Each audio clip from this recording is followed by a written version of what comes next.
ہائے ہائے ہائے ہائے، بہت لمبا حساب کتاب لکھا ہے. دیکھو، باغی بن کے شادی کرو، باغی بن کے نکاح کرو، کر کے بتاؤ سوسائٹی کی ایسی کی تیسی. اگر سورس آف انکم نہیں ہے تو اس نیت سے کمانا شروع کرو کہ شادی کروں گا، اللہ مدد کرے گا. آپ اور کسی چیز میں آر محسوس نہ کرو. ٹماٹر کی ریڈی لگانی ہو ریڈی لگا لو، اللہ دیکھنا کیسی برکت دے گا. آپ کا ایک وقت پہ ٹماٹروں کا بزنس ہوگا، سمجھ رہے ہو. اور رکشا چلانا ہے، رکشا چلاؤ، نکاح کو فوکس کرو. نکاح کرنے والوں کے ساتھ اللہ نے مدد کا وعدہ کیا. میں نے سرسری طور پہ خط پڑھ لیا، لیکن میں یہ پڑھنے کے قابل نہیں ہے جو انہوں نے حالات لکھے ہیں نا، سنانے کے قابل نہیں ہے لوگوں کو. تو اس لیے آپ نکاح کو فوکس کرو، اللہ کی مدد انشاءاللہ آپ کے ساتھ ہوگی. ماں باپ سے پوچھ کے جو شادی کرتا ہے بہت بڑا بے وقوف ہے، اس کو بے وقوفی کا ایوارڈ ملنا چاہیے. میں آپ کے سامنے ماں باپ کے کتنے حقوق بیان کرتا ہوں کہ نہیں کرتا. مجھے نہیں یاد پڑتا کبھی مجھے والدین کا تذکرہ اور میں نے اپنے رونے کو ضبط نہ کیا ہو. یہ رشتہ ایسا ہے نا ماں باپ کا، انسان نہیں آنکھوں پہ ضبط کر سکتا. شادی میں نے اپنے ابا اماں کو بھی لفٹ نہیں کرائی، سمجھ رہے ہو. جب ہم نے شادی کی ہماری اماں تھوڑی خوش تھی دوسری شادی پہ کہ بیٹا ماشاء اللہ ماشاء اللہ. کون خوش ہوتا ہے؟ رشتہ ہی نہیں مل رہا تھا. جہاں جاتے لڑکی والے کہتے اماں کو تو لے کر آؤ، ہم کہتے اماں ہی تو سب سے بڑی رکاوٹ ہے. تو ہم نے اپنی اماں کے ٹوٹی پھوٹی کوشش کی قدموں میں جنت تلاش کریں. میں نہیں کہہ رہا ہم نے بہت کوئی خدمت کی ہے، تو ٹوٹی پھوٹی کوشش کی کہ ہم اماں ہم سے راضی ہی جائیں. الحمدللہ راضی ہی گئی ہیں دنیا سے. لیکن بھائی اللہ پہلے ہے. تو اللہ میاں نے کہا ہے کہ جو ہے نا یہ ماں باپ تمہیں آخرت میں عذاب سے نہیں بچا. نکاح ہم اللہ کا حکم سمجھ کے کرتے ہیں، امی کے کہنے پہ بولو نہیں کرتے، کلچر کے کہنے پہ تھوڑی کرتے ہیں. تو شادی ایسی کی تیسے میں نے کر لی. اماں بہت غصے ہوتی تھی، میں اماں کے پاؤں پکڑنے جاتا تھا، وہ رشتہ ہی نہیں دے رہا تھا نا. کوئی مسئلہ یہ تھا کریں کیسے، خالی نظریے لے کے گھوم رہا تھا میں. ٹھیک ہے، لوگ سن کے کان پک گئے تھے، یار مفتی صاحب دوسری شادی ہر وقت تو کر لو نا. ابے میں نے کہا وہ رشتہ ہی نہیں دے رہا تو کہاں سے کریں؟ کیوں نہیں دے رہا بھائی؟ کہیں طلاق یافتہ بیوہ کہیں بات چلاؤ، بولتے اپنی اماں کو تو بھیجو. اماں جانے کے لیے ایگری نہیں ہے، اب بیوی کو تھوڑی لے کے جائیں گے دوسری شادی کے لیے، وہ تو ویسے ہی ایگری نہیں ہوتی. لے کے کس کو جائیں؟ کوئی جا ہی نہیں رہا. تو بہرحال پھر میرے بڑے بھائی کو ہم نے غیرت ویرت دلائی تھوڑی سی. بڑے بھائی کو نا، ان کو اس وقت تو تھوڑی سی غیرت آئی. جب شادی کے بعد مسائل آئے ہیں نا تو وہی انہوں نے بھی میرے اوپر نزلہ گرایا، یار اس نے مروایا، مجھے بھی اس نے مروا دیا. ان کو نہیں پتا تھا اتنا سخت ریئیکشن ہوگا کہ میں بھی پھنسوں گا اس میں. تو اور میرے دو بھائی آخر میں ایگری ہو گئے تھے، چلو ٹھیک ہے کر لے یار. ایک بھائی نے بات کی جو میری اہلیہ ہے نا ان کے والدین سے، ہاں چلے ٹھیک ہے اب کرے گا. تو یہ ان کو یہ ڈر تھا کہ یار اگر میں انوالو نہیں ہوں تو پتہ نہیں کہاں کر لے جا کے، یہ کوئی آڑا ترشا کوئی خاندان میں کوئی ایسی چیز نہ ہو. وہ راضی نہیں تھے وہ بھی، لیکن وہ اس لیے ہو گئے کہ یار یہ ڈھیٹ آدمی ہے، یہ کر کے چھوڑے گا. تو اب اگر ہم انوالو نہیں ہوئے تو پتہ نہیں کوئی اٹھا کے آڑے ترشا ہمارے خاندان میں بدنما کوئی دھبا نہ لگ جائے کوئی منہ دکھانے کے قابل نہ رہے خاندان میں. تو ابھی کم از کم کسی اچھی جگہ پیغام بھیجا ہوا ہے اس نے خاندانی لوگوں میں. تو اس لیے وہ نہ چاہتے ہوئے آ گئے، لیکن عین وقت پہ وہ بھی مکر گئے عین وقت پہ. اور پھر کیا ہوا، جو چھوٹے بھائی کو میں نے کہا تو آجا نکاح میں، کوئی تو ہو جس کو میں شادی میں بٹھاؤں. تو اس نے کہا میں آ رہا ہوں. عین وقت پہ وہ کمبخت بھی نہیں آیا. میرا بھائی ہے، میں تو کہہ سکتا ہوں نا چھوٹا ہے، کمبخت ہے نہیں، بڑا نیک آدمی ہے، لیکن میرا تو حق بنتا ہے نا. عین وقت پہ وہ بھی مکر گیا، نکاح نامہ لے کے گھوم رہا. لڑکی والے کہہ رہے ہیں کسی کو تو لے کر آؤ بھائی، ہم لوگ خاندانی لوگ ہیں، ایسے تھوڑی ہوتا ہے. الحمدللہ بڑے میرے سسرال بہت اچھے لوگ ہیں، وہ بھائی کسی کو تو لے کر آؤ بیٹا، ہم نے ایسے کبھی نہیں، ایسے وہ رخصتی ایسے نہیں ہوتی. تو میں کیا کس کو لے کر آؤں؟ 2-4 دوست میں نے ادھار پکڑے، کہیں سے ادھار پکڑے. ہر شخص ڈر رہا تھا کہ یار ہم بھی پٹیں گے بیٹا تیرے ساتھ. رشتہ دار سارے کہ یار ہم پہ بھی بلی آئے گی. سب سے پہلے سوال ہوگا شادی میں گیا کون کون تھا. سب بھاگ گئے. تو 2-4 پھر رہ گئے تھے. ان کو اتنی بد دعائیں ملی ہیں نا بعد میں، اتنی. ان کے جب بھی اب تک کوئی مسئلہ ان کے ساتھ ہوتا ہے نا کہتے ہیں دیکھا جو کرو گے وہ بھرو گے. اب تک ان کو اتانے دیے جاتے. تو اس موقع پر پھر ہماری اماں راضی نہیں تھی. ہم نے کہا کوئی بات نہیں یار، اماں کی ویلیو ہے ہمارے دل میں، لیکن اللہ پہلے ہے بھائی. ہم نے کر لی. 15 دن کے بعد اماں کو پتہ چلا. میں جب اپنے گھر آیا تو مجھے گھر میں گھر کی مستورات کے رونے دھونے کی ایسے آوازیں آ رہی تھی جیسے گھر میں کسی کا جنازہ ہو گیا ہو. میری والدہ بھی رو رہی ہیں, سب بہنیں بھی رو رہی ہیں, ہائے یہ اب شادی ہوئی ہے یار. چلو بیوی روئے سمجھ میں آتا ہے, اس پہ سوکن آئی ہے نا, سارے ہی رو رہے ہیں. پڑوسنوں کو پتہ چلا, ہائے ہائے ہائے ہائے ہائے اس مولوی نے ہائے ہائے کیا کر دیا. پڑوسی برے بن گئے میرے لیے سب, جس کو ابھی تو ماحول بن گیا ہے, ابھی تو ماحول بن گیا ہے, جب میں نے کیا تھا ماحول نہیں بنا ہوا تھا. لوگ اچھمبے کی نظر, بھائی یہ کیا ہو گیا. پھر وہی میں مشہور قصہ ہے, میرے پر اتنا دباؤ آیا نا, اتنا دباؤ, میں گریبان کھول کے ایسے گھوم رہا تھا جیسے موسٹ وانٹیڈ. اور میرے سسر بڑے پاورفل تھے, کمزور نہیں تھے, ابھی ان کے زیادہ ڈیٹیل میں نہیں جاتا میں. اور جو ہے بہت کچھ تھا, بھی کیا بتاؤں یار, اچھا نہیں ہے نا, پھر وہ لوگ بھی بولیں گے بھائی تو کیا کر رہا ہے. تو یہاں تک ہوا کہ پھر میں استاذ محترم حضرت مفتی ابو لبابہ صاحب کے پاس گیا. اتنا ٹینشن میں تھا میں نے کہا, انہوں نے کہا کیوں آئے ہو, پہلے کبھی اس سلسلے میں حاضر ہوئے نہیں کسی غم میں. تو میں نے کہا دوسری شادی میں نے کی ہے, بہت ٹینشن ہے یار, بہت دباؤ ہے میرے اوپر, میں کیا کروں. انہوں نے لفٹ ہی نہیں کرائی مجھے. وہ گئے دوسرے کمرے میں, کسی شاگرد سے بولا, میرے کلاس فیلو سے, بولو اس کو جا کے بولو ہم بے وقوف ہیں, اس کی صحت دیکھو. میں بہت دبلا پتلا تھا, میں بہت باریک سا تھا, اب تو میں کافی ہیلدی ہو گیا ہوں. میں بہت ہی دبلا تھا, 60 کلو میرا وزن تھا, اور مالی حالات بھی کوئی بہت اچھے نہیں تھے. انہوں نے کہا ہم پہ پاس پیسہ بھی زیادہ ہے, ہماری صحت بھی اچھی ہے, ہمیں سنتیں پوری کرنے کا خیال نہیں آ رہا. اس کو دیکھو. اور اب آیا روتا ہوا, رو نہیں رہا تھا, یعنی صورت میری رونے والی بنی ہوئی تھی. پھر مجھے کہنے لگے, اس شاگرد سے کہا, مجھے ڈائریکٹ کہا بھی نہیں, لفٹ نہیں کرائی گئی, کیونکہ یہ کیس ہی ایسا ہی نہیں ہے کہ اس میں کوئی کیس بنتا ہی نہیں ہے, یہ تو تم نے خود حماقت کی ہے. پھر کہنے لگے اس شاگرد سے کہ اس کو جا کے بولو, کچھ لوگ جو ہے شہد کے چھتے میں ہاتھ ڈال کے ڈائریکٹ شہد کھا رہے ہوتے ہیں, اور بولتے ہیں مکھیاں کاٹ کی ہو رہی ہیں, اور یہ شہد کے چھتے میں منہ دے کے شہد پی رہے اور بول رہے کہ مکھیاں کیوں کاٹ رہی ہیں. میں نے کہا اب ساری زندگی کے لیے گالیاں تمہارا مقدر ہے, ہم تو بالکل ہی منہ ہمارا اور چھوٹا سا. تو اماں کے یہ حالات. پھر جب زیادہ غم آتے ہیں نا انسان پر, تو اس کو انجوائے کرنا شروع کر دیتا ہے. یا تو میں ڈپریشن میں چلا جاتا, سر جا کے پھوڑ دیتا اپنا, خودکشی کی طرف جاتا, یہی ہوتا نا, ہر طرف سے بے عزتی ہو رہی ہے. یا میرے پاس ایک راستہ یہ تھا, ایسی کی تیسی, بھاڑ میں جائے یار. پھر ہم نے یہ کیا, ہم نے کہا جاؤ. میں جب دلائل میں غور کرتا تو دلائل میں ہمارا پلڑا کیا تھا, بھاری تھا. پھر ہم نے گریبان جان کر کھولا, پہلے تو ٹینشن میں کھولا ہوا تھا نا, ہم نے کہا ہم شریف آدمی ہیں ہی نہیں. لوگ کہتے تھے نا تم مولوی ہو کے, شریف آدمی ہو کے, اللہ کا شکر ہے ہماری عزت تھی, عزت دار گھرانے سے ہو کے شریف آدمی ہو کے. میں نے کہا کس نے کہا میں شریف ہوں, میں تو بدماش آدمی ہوں. تو تم تو دھوکے باز ہو. ہم نے کہا ہم ہیں دھوکے باز. تو اتنے خطابات ملے نا, اس سے میرا حوصلہ ایسا بلند ہوا نا, میں نے کہا تیسری بھی کروں گا. کسی کے باپ میں روکنے کی طاقت ہے تو روک کے دکھائے, ایسی کی تیسی.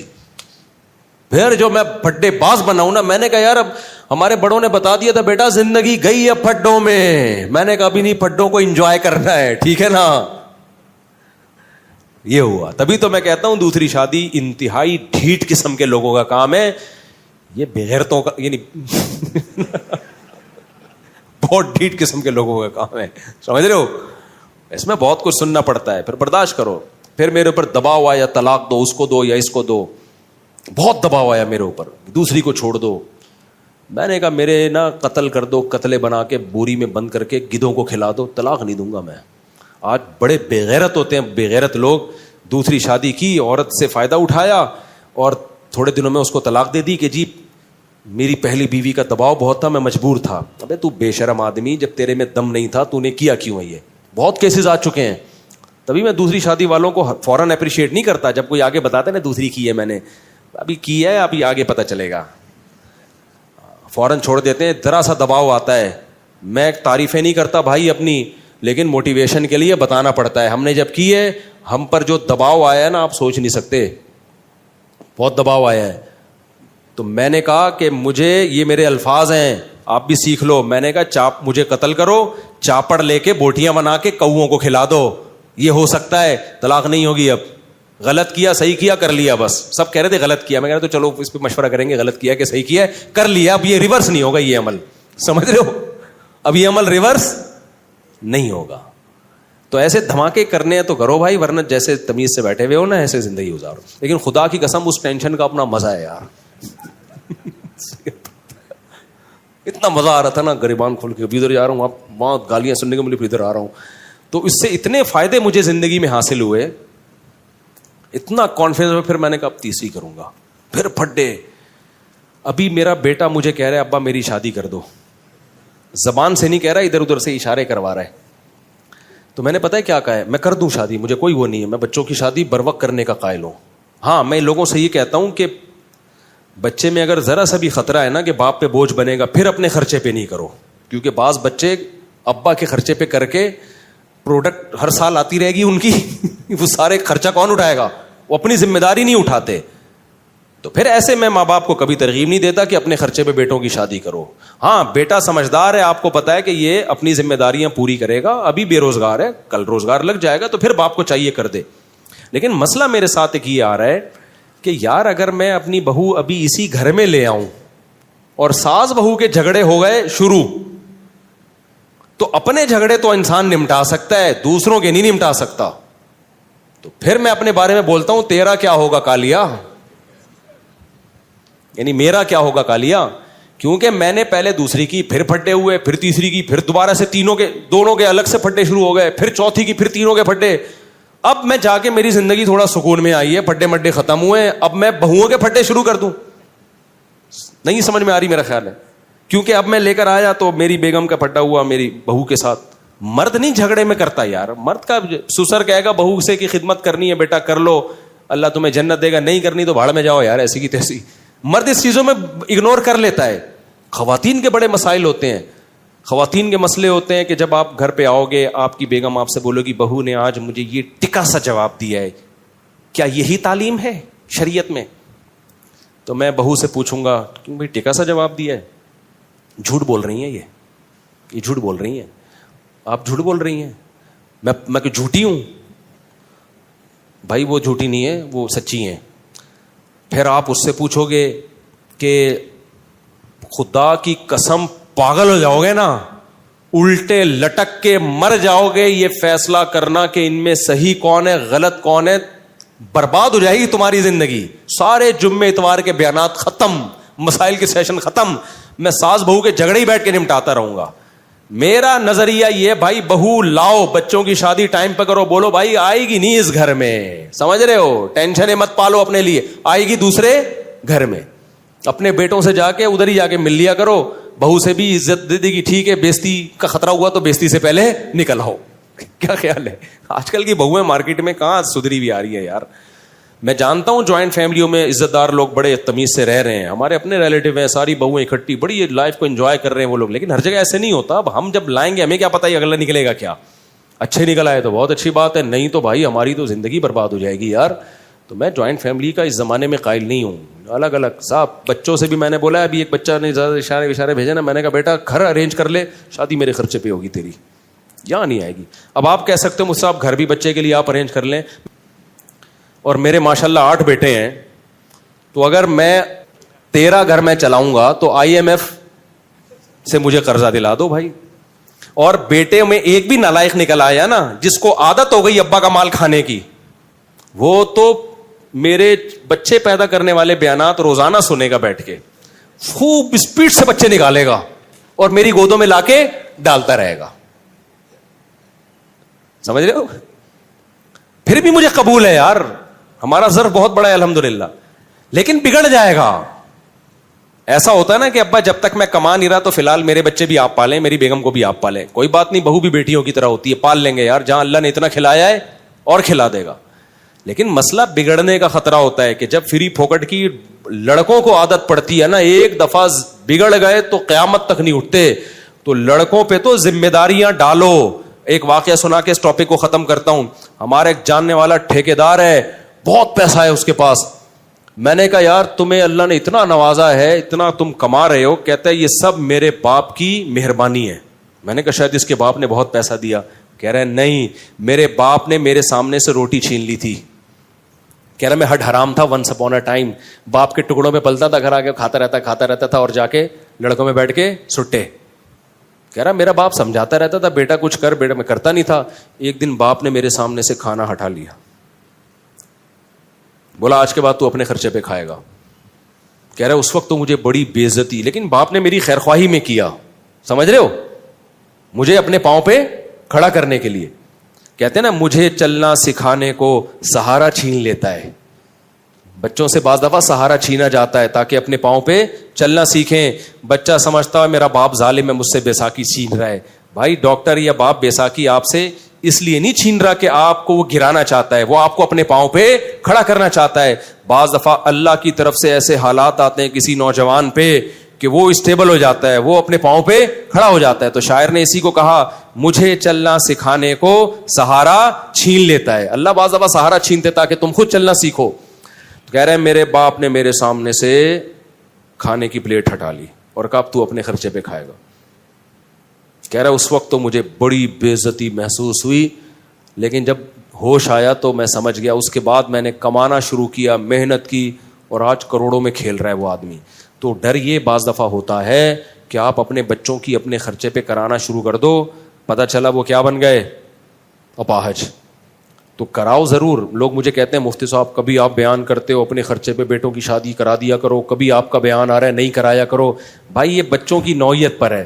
جس بچے کے بارے میں آپ کو یہ خطرہ ہو کہ یہ اپاہج ہے, کر کچھ نہیں رہا ہے, یہ نالائق آدمی ہے, اس کی کبھی بھی مت کراؤ. کیونکہ اگر اس کی تم نے شادی کرا دی وہ اسپیڈ سے بچے نکالے گا دبا کے, اور تمہاری گود میں لا کے ڈالتا رہے گا, خرچہ ایک بھی نہیں اٹھائے گا, اور پھر اور پوستی ہو جائے گا وہ. لیکن اگر بچہ سمجھدار ہے, آپ سمجھتے ہو کہ جو کام اس کے ذمہ لگایا جاتا ہے وہ کر رہا ہے, پڑھائی کو فوکس کیا ہوا ہے اور محنت کر رہا ہے, اس کی اپنے خرچے پہ کرایا کرو. اس سے تمہارے رزق میں بھی اللہ تعالیٰ برکت دے گا, تمہیں بھی اولاد ملے گی, پوتے نواسے ملیں گے, بچہ برائیوں سے بچے گا. لیکن کرانا اس گھر میں نہیں ہے. بیٹا بڑا ہو, چل بھائی دوسرے گھر میں بہو آئے گی, اپنے لیے ٹینشنیں مت پالو. بہت خطرناک لڑائیاں ہوتی ہیں عورتوں کی, اور ان لڑائیوں میں انسان کی ایسی کی تیسی ہو جاتی. اپنی لڑائیوں انسان کو پتہ چل جاتا ہے کہ میں نے کیا کرنا ہے اپنی لڑائی میں. اپنی لڑائی میں یہی ہے کہ شکست مان کے قبول کر لینا ہے, وہ دب جائے گی. بھائی آپ کا بیوی سے پھڈا ہو گیا, دلائل کی دنیا میں گئے, بیگم کی سمجھ میں نہیں آیا, آخر میں آپ بولو میری غلطی آئندہ نہیں ہوگا, ختم ہو گیا پھڈا. کیا خیال ہے؟ بہو کو یہ سمجھانا نا کہ تم بول تمہاری غلطی ہے, یہ نہیں. اور اس میں بعض دفعہ ساس ظالم ہوتی ہے, وہ اور جری ہو جاتی ہے. تو اپنی غلطی میں تو یہی ہے کہ آپ سوری کر لو گے یا جھک جاؤ گے, بولو گے ٹھیک ہے جی, مٹی پاؤ گے.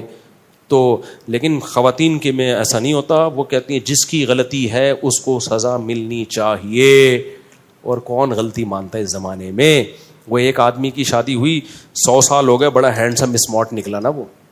لوگوں نے پوچھا یار تم 100 سال میں بھی اتنے ہینڈسم, اور تمہاری بھابھی بھی, ہماری بھابھی بھی ماشاءاللہ بڑی ہینڈسم ہے, یہ ہوا کیا ہے؟ کہتے دیکھو میری جب شادی ہوئی تھی تو میرا بیوی سے ایگریمنٹ ہوا کہ جب بھی غلطی ہوگی نا تو جس کی غلطی ہوگی وہ سوری کرے گا, اور سوری بھی کرے گا, اور 500 قدم بھی, 500 نہیں یعنی 10 کلومیٹر بھی پیدل چلے گا وہ. تو کہہ رہے جب بھی ہماری لڑائی ہوتی ہے سوری بھی میں ہی کرتا ہوں, 15 کلومیٹر پیدل بھی نہیں چلتا ہوں. اس چکر میں واکنگ کر کر کے میں دبلا رہا ہوں, اور میں 100 سال کا ہو گیا. تو اس نے کہا چلو جب بھی غلطی ہوتی ہے تو ہی مانتا ہے, اور 15 کلومیٹر بھی تو ہی چلتا ہے, تو بھابھی کیوں اتنی اسمارٹ ہیں؟ کہہ رہے وہ یہ دیکھنے کے لیے میرے پیچھے پیچھے چلتی ہیں کہ چل بھی رہا ہے کہ نہیں چل رہا ہے. وہ یہ دیکھنے کے لیے کہ چل بھی رہا ہے کہ نہیں چل رہا ہے.